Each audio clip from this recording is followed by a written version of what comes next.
Scott Treibly, welcome to the ITA College Tennis Coaches Podcast. Thank you, Mr. President. Well, it's great to be here.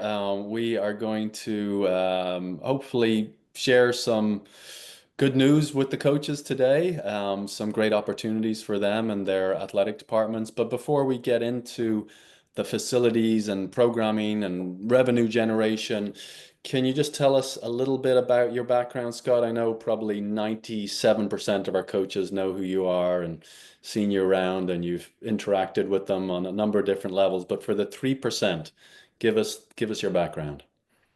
Well, Dave, thanks so much for having me on the podcast. And I've listened to the other podcasts. I think this is just a wonderful message in general from all the other coaches as well.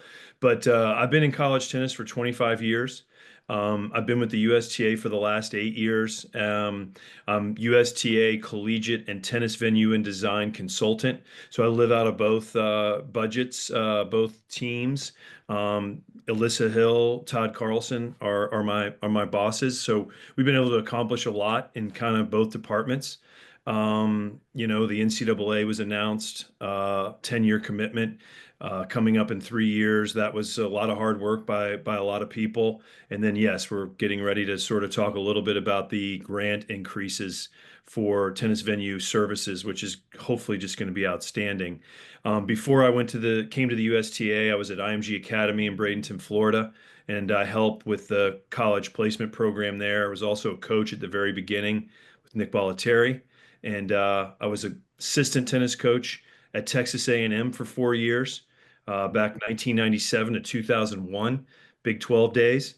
And then I played Division I tennis for two Hall of Fame coaches. I played for Tim Cass at the University of New Mexico, and I started at the University of Kentucky for Dennis Emery. So a couple ITA Hall of Famers. I learned a lot from both of them. I still talk to both of them to this day, and that's a bit of a background on me.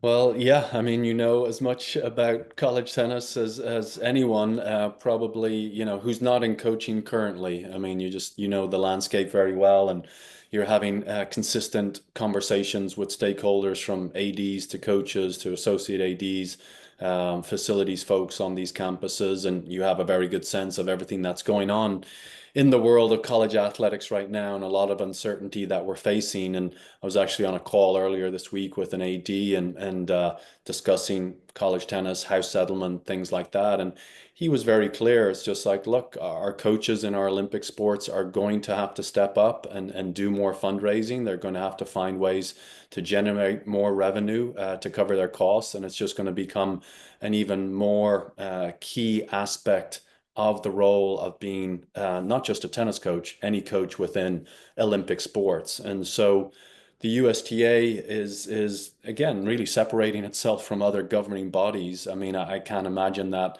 there's facility grants from other governing bodies going to college campuses. And so with this $10 million facility grant, can you just give us kind of some of the details? We will include links and PDF outlining all the details, but can you give us kind of some high level takes on what this is all about? And yeah, we'll go from there. It's extremely exciting. And, for 2 decades, the USTA has supported infrastructure. So they've supported parks, clubs, schools, colleges. So this has been since 2005. It's just the program's been slowly growing. And you're right, not governing bodies, other governing bodies do not have a system like this. So we're super proud as a sport. But the breakdown on this is that, the budget last year was between 1.3 and 1.8 million, and the board and Lou Shear decided that, it was time for us to continue to take care of our courts and build new courts. So they'll come in three categories, Dave. Category one is a smaller category with amenities and tennis technology. Category two is lighting, fencing, resurfacing. You can get a court resurfaced, and the USTA could pay up to $8,000 a court. So it's super exciting.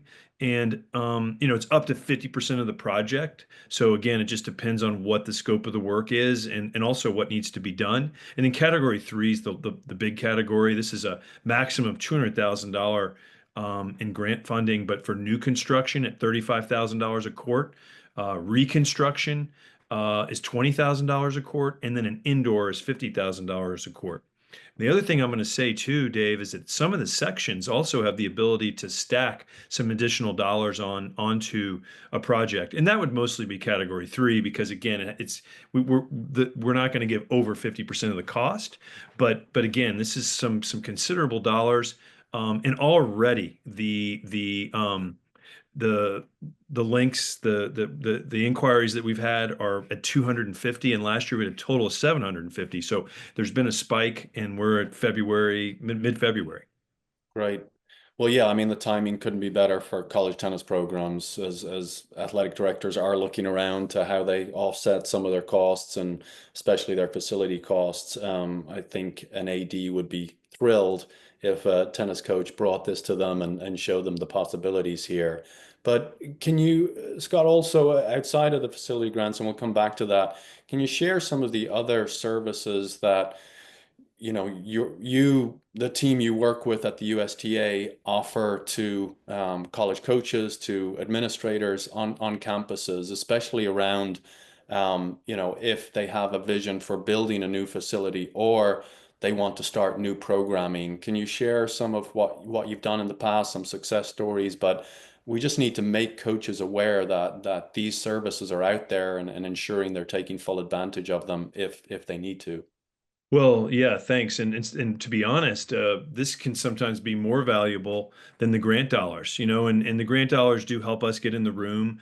And again, obviously they help the cost of the project. I mean, we think with these new dollars, we're going to be able to get over the line on a lot more projects this year and hopefully years to come. But I think the technical services is what we're talking about here, and also the business services.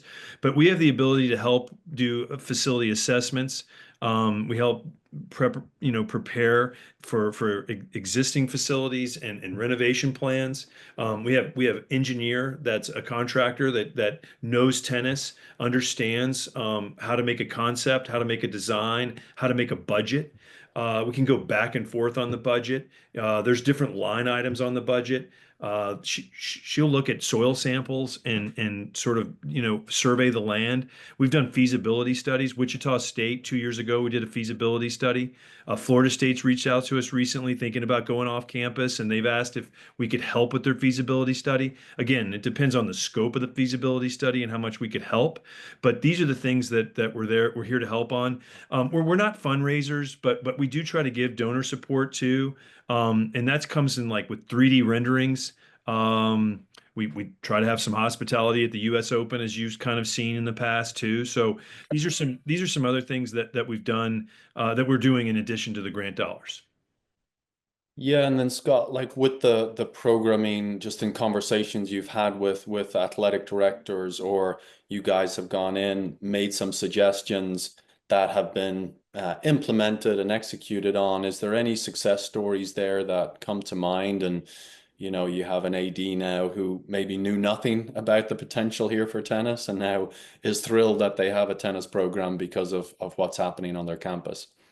Well, I mean, Dave, and I don't want to be boring, but I mean, I think that the number one thing that happens is that people take the bids in and they go with the cheapest option, and they don't always think about what's best for their Mhm. facility. And so we've tried our best to talk about quality. And one of the things that our engineers really good at is understanding drainage and what's going on underneath the courts, because that's where a lot of these issues come. And we just helped Temple out. They were building a new they're going to open March 29th, multi-million dollar facility, 7 courts. It's going to be open to the public. Tennis on campus is already playing on the courts. PE is already playing on the courts. But they had a slope issue. They had a manhole that was underneath what was going to be underneath the courts. And so we were able to get in and help and work with them, prior to the construction. We work with architecture firms on plans. We're meeting with Populous with Vanderbilt's plans over the last few years. So again, we try to take a hands-on approach. We try to meet where you're at. We've had the University of South Carolina brought their whole construction team down to meet with the USTA National Campus construction team when they were getting ready to build their indoor a couple years ago. So I think you're seeing we have a lot of shapes and sizes when it comes to trying to support a new facility, a reconstructed facility, a resurfaced facility. Mhm. And sometimes when I speak to coaches, especially coaches from smaller programs, and then those that are from, yeah, the flagship entities, like you mentioned Florida State there, but on the kind of two extremes, shall we say, the coaches don't think they're eligible. One thinks they're too small, and one thinks they're too big. And just can you provide clarity that everybody is eligible to at least submit a grant proposal or seek assistance from the USTA? Nobody's exempt from this. 110%. We want anybody and everybody. We've granted to a three-court junior college facility. We've granted to, we're working with North Carolina Central right now on their resurfacing project, four-court facility. They're also a community hub. So again, we want anybody and everybody that's in college tennis, and we're here to support them. Great. Thank you for clarifying that. And just again, with the $10 million, like this needs to be spent by December, right? I mean, this is the goal to have all those grant dollars out by the end of this calendar year. That's exactly right. And so we've got work to do. You know, we get a little bit of a late start with the announcement coming mid-February, but we knew about this. And again, 250 inquiries. We're cooking. It's last year college tennis was about 20% of the grant. So again, you know, got work to do to get these dollars out for resurfacing project, reconstruction project. You know, we got a couple projects coming online this year. Rollins College in Orlando is coming with six new courts with a beautiful clubhouse. We haven't been involved, but Stanford University's building a $50 million indoor outdoor facility. And Wow. I don't know if you saw the photos over the weekend, but they kind of had an Instagram post of the six indoor. It's a covered facility, really, really beautiful from the pictures. High ceiling. I think they're playing in the covered facility while the outdoor is still being worked on. But again, we want to work with junior colleges. We want to work with NAIA. We want to work with Division three, two, one. If you know we grant to the schools that have a lot of dollars, it's for a reason. You know, and maybe I'm talking more on the community hub, and I can get into that on another question. But no, we are here to help everybody. We feel like we've given some really good support to HBCUs. And again, we're here to help. Right. And then, yeah, I mean, to the community hub side of things, because there's dollars available there if coaches are willing to open up their facility or their associate ADs or ADs are open to that. I know there's, can be some red tape there from time to time. But if a coach is listening to this, they have on-campus facility, they're only using it for practices and matches but have realized they need to start using it in some other ways. How could they get started, or what advice would you give to them? Well, listen, I'm available, Dave, and I'll give them my cell phone number. They can send me a text, or you know, there's ways to get in touch with us. But you know, I'm available to talk to them about their tennis facility if it's a college. This is my job, and this is something, as you know, I'm very passionate about is the courts. And again, if you have courts on your campus. You know, we're here to try to help you open them to the public. We're here to try to help you get more dollars in your pocket. The assistant coaches get more dollars in their pocket. The facility and the athletic department get a few dollars. Maybe it brings in donors. Maybe it brings in fans. This is the energy that we want to try and create the other 50% of the time when varsity's not playing. And again, I tell everybody, you don't need to be in the 24/7 hour a day tennis business. You can mark off the courts for certain times. So Presbyterian in South Carolina, they have a junior program in the afternoon, and they have some lessons. It's 30 people that come through their courts a week. LSU has a full club with memberships and booster clubs. So again, there's a lot of different ways to be a community hub. I told you we've granted to a community college, junior college, 3 courts in North Texas. They had a high school playing there. They had a ladies team playing there. Plus, they had the varsity teams. We're excited. The courts weren't in unbelievable shape, but they're playing tennis, and that's what we want. Hmm. And then kind of along the same lines, Scott. So if again, I'm a coach listening to this, um, I really want to get a new facility built, or I know there's maybe some major reconstruction that's required, or I want to expand the number of courts, or I want to build indoor courts, whatever it is. What are some first steps I should take as a coach? Should I go to my associate AD first? Should I come to you first? Should I be trying to fundraise to put some money together before I go to anybody? What, again, take us through the first few steps a coach should take there, the first conversations they should have.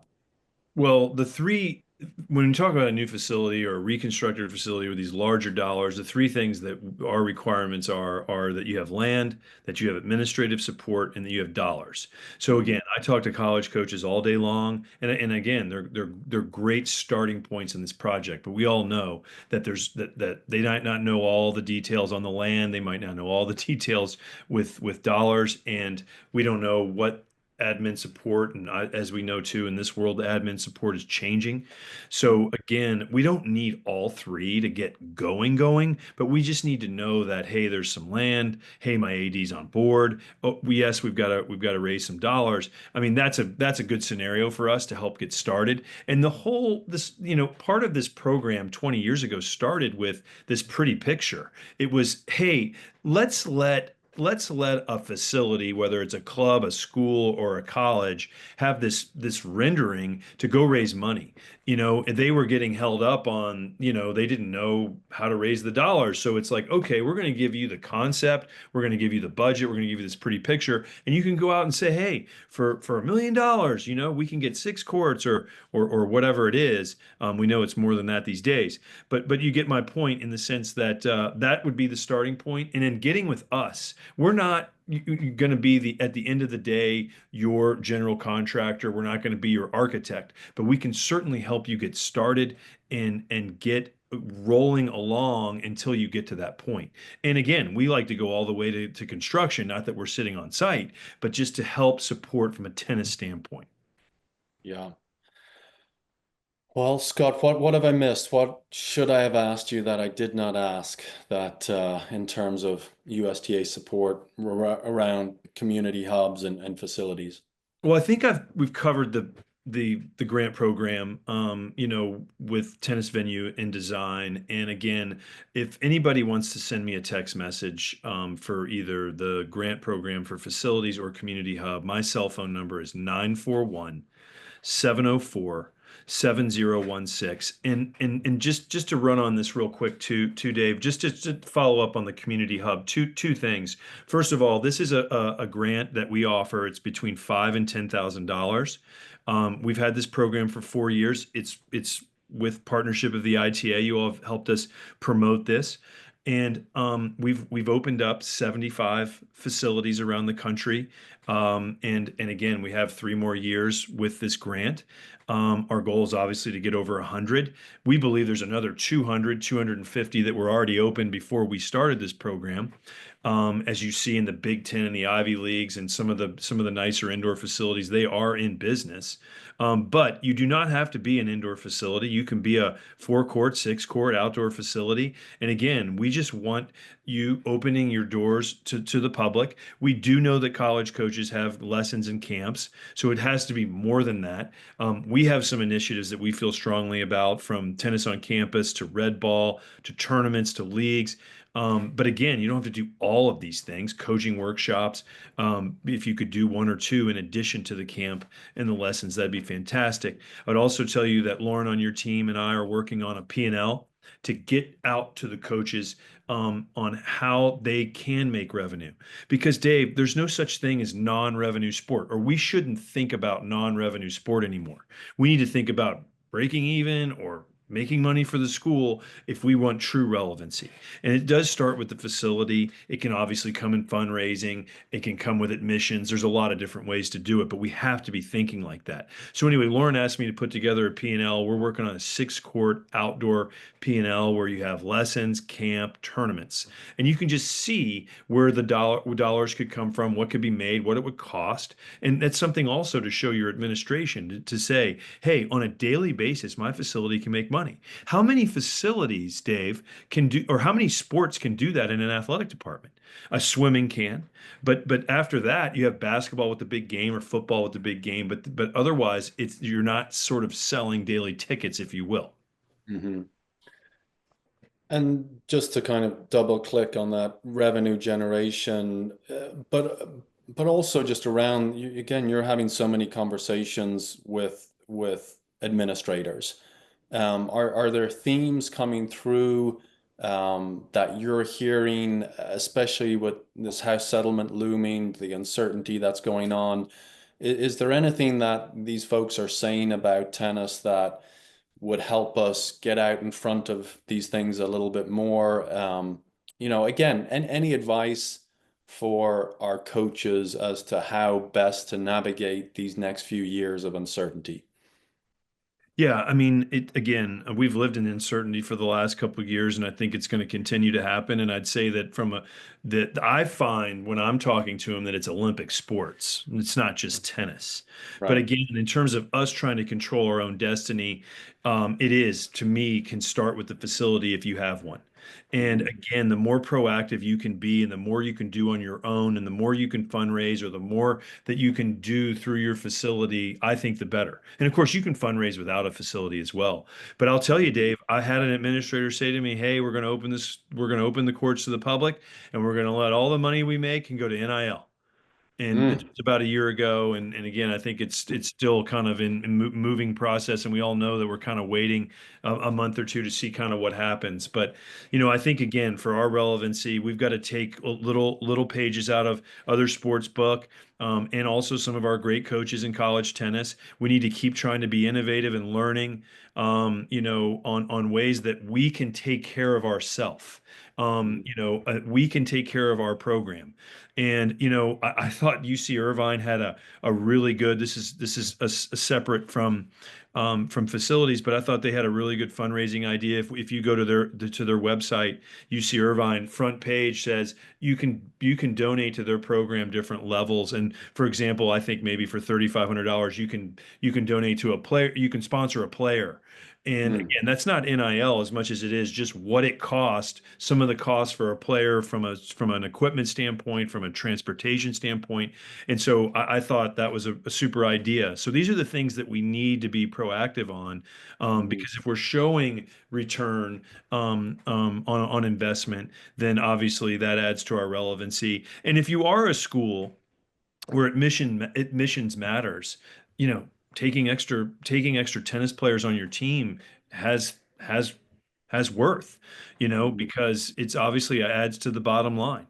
Unfortunately, Wittenberg is canceling their program. I think you and I had this conversation, and their enrollment's down, and they're canceling another athletic program as well. But over the years, Wittenberg's had 25 players, men's and women's team, and so those are non-scholarship players, and so that is a good model. Unfortunately, it didn't work in their case, but we do need to continue to think about ways for to bring income in and to instead of just to spend.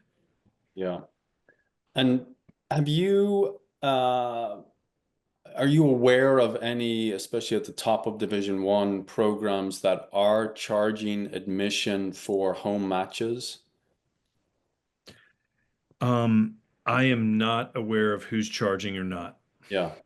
Yeah, it just seems to be, I mean, I go to my son's crappy high school track and field meet. I gotta pay $10. I scan my QR code, and if I want to get in the gate and watch, you know, um, not the greatest athletes compete for a few hours, I got to pay my $10, and I'm always unsure as to why we're not doing the same for tennis. I mean, and again, maybe it's small dollars and maybe it's not worth the athletic department having somebody from their staff there monitoring that and handing out tickets and things like that. But it just seems like something that's just a given in this day and age. So how do we get more programs to do that? I think that at the very high level, as you know, the top 50 programs, these are the things that do need to come next. You can charge $5 or $10 to for somebody to come in. You can use a student pass for students. There's lots of creative ways to do it, but I think we all know at the high level that getting some type of streaming and also some ticket sales can make a really big difference. And also, let's remember we are adding value, and that also could be bringing in valuable donors that can help the program. And we all know that there's endless costs, and the more that we can cover, the better. Hmm. And just last question around that with donors and fundraising. I mean, outside of generating revenue from programming, you mentioned the UC Irvine example, but are there other things you've seen with coaches who have gone out and raised dollars, especially to build facilities? Has there been anything that kind of stuck out to you as a good strategy or approach?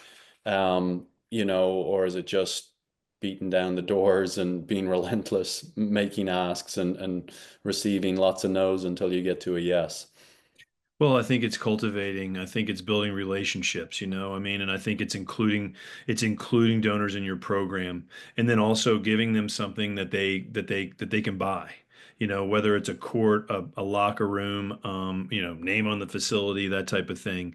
Mhm. And as you know, there's some coaches out there that have done an unbelievable job with their facilities and including their donors. And so, it's as you know, you're not going to get it on the first ask. And yeah, there's probably different creative ways of doing it, but the bottom line is giving them access, playing with them on the tennis courts, helping out their families, inviting them to the matches, taking them on the road. Hey, we'll have them at the U.S. Open. We have numerous teams last year that came and brought their donors to the U.S. Open, and that's a great place. And we've had some unbelievable success. And again, I I don't make that final approval, but we certainly get the ask, and we try to accommodate donors and coaches and administrators that do want to come. But again, it's on a day-to-day basis, Dave, as you know. I mean, you were at Oklahoma, you were at Fresno. You know how that works in the sense that you want to make them feel included, and it's the little things that matter. Yeah. Well, Scott, thank you for this. This has been very illuminating. I'm sure our coaches will get a lot out of it, and I think we're very lucky to have you in this position, somebody with such a rich history in college tennis and an appreciation and a love for our game. So thanks for all the work you're doing. Thanks to the USTA, I think sometimes our coaches aren't aware of just all the things that the USTA are doing that touch collegiate tennis specifically. And so we at the ITA, me in particular, we need to do a better job of getting that word out. But I think this is I don't want to say it's a good start, but it's a good addition to our journey together between the USTA and ITA. So looking forward to seeing more great facilities in our space moving forward. Absolutely. We were excited for this year.